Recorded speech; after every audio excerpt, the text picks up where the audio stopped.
3। বন্ধুরা আসসালামু আলাইকুম। আশা করছি তোমরা সবাই ভালো আছো।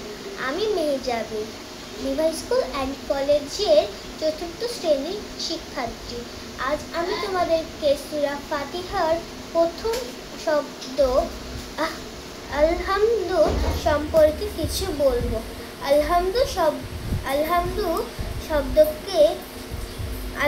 শব্দের মূল 3টি অক্ষর আছে, হা মিম দল।